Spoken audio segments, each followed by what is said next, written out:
bayan sa kabila ng bawas singil na ipatutupad ng Meralco ngayong Hunyo, magpapatupad naman ng taas singil sa kuryente sa mga susunod na buwan.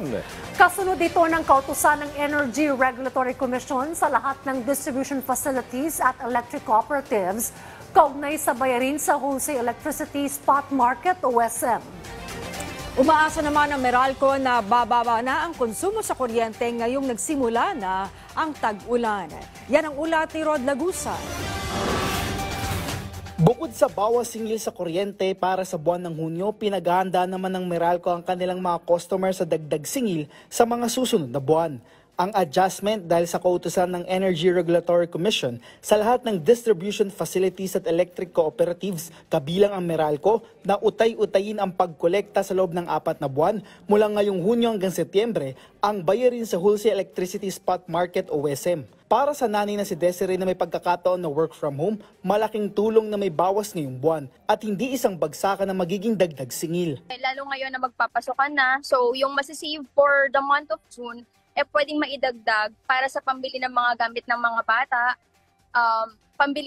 pandagdag sa pambili ng baon kasi by July, start na naman ang pasukan. For July to September, for me kasi parang hindi naman nabago yung pagbawas at pagdagdag nila ng singal sa kuryente. So para sa akin, kailangan lagi lang tayo talagang handa.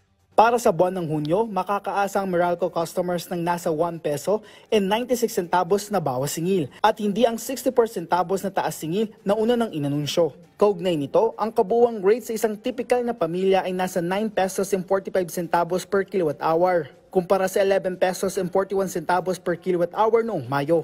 Tinatayang nasa 392 pesos ang mababawas sa bilang isang residential customer na may konsumong 200 kilowatt hour. Ayon sa Meralco, mauusog din ng due date dahil sa na-delay ang pagbibigay ng power bill sa mga customer kasunod ng naging pagbabago para may sapat na oras sa mga tao na mabayaran ang kanilang mga bill.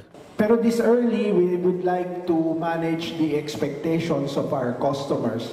Kasi ngayon pa lang, nag-aabiso na kami na asahan natin yung upward movement ng generation charge component ng bills sa susunod na 3 buwan. Ayon sa Meralco, nasa 77 centavos per kilowatt hour ang madaragdag kada buwan sa generation charge mula July hanggang September. Mula ito sa 500 million pesos na deferred generation cost mula sa mga supplier, kung saan kabilang ang Meralco na una ng inanunsyo at deferred WESM charge na nasa 8.4 billion pesos. Pero bukod dito ay may inaasahang pang dagdag na bayarin. Dahil naibaba ng gusto yung pumasok na WESM component sa June generation charge into 2 pesos and 20 centavos.